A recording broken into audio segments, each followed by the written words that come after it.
A young man whose family says was shot in the stomach is carried across the Syrian border into Jordan under the cover of darkness in search of safety and urgent medical care.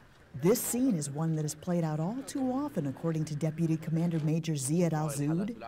Every day we see these cases every day.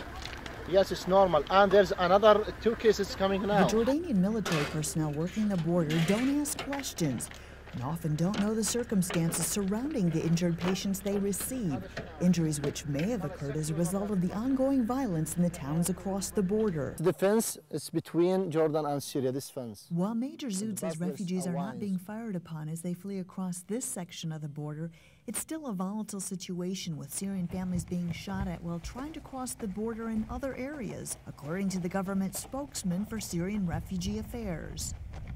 We are waiting the refugees here.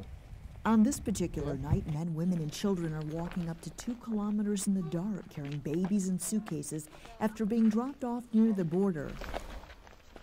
Major Zoud says some Syrians are now being driven closer to the border in small trucks by so-called guides who are in contact with the Free Syrian Army. You know, this is the first route. A 34-year-old from Dara says he and his pregnant wife walked about 1.5 kilometers in the dark after taking a bus to get close to the border. We took a bus, he explains. We did not go by the main road, so nobody can see us from security or from the Shabiha, those who are called thugs, or the men of the regime. It was a really tough journey. It was dangerous, especially for the women and the children and the elderly.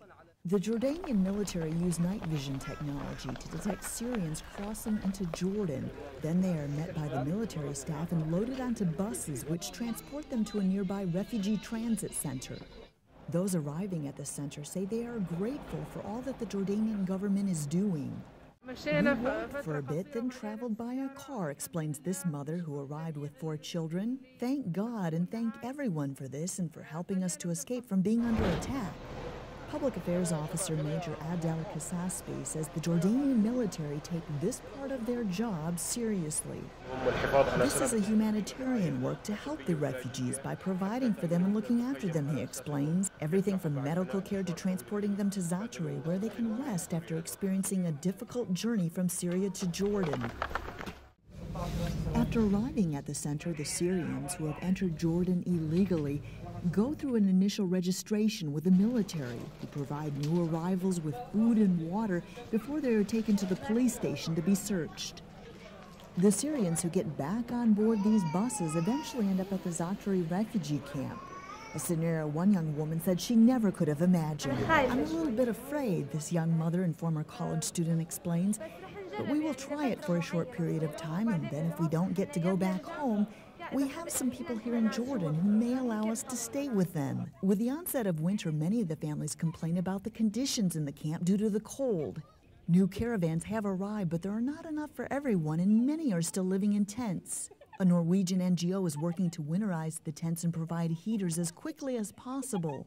No one is allowed to leave the Za'atari camp unless they are bailed out by a local family or decide to return to Syria, a scenario some say is preferable to living in the camp. Reporting from the Jordanian-Syrian border, I'm Amy Hybels.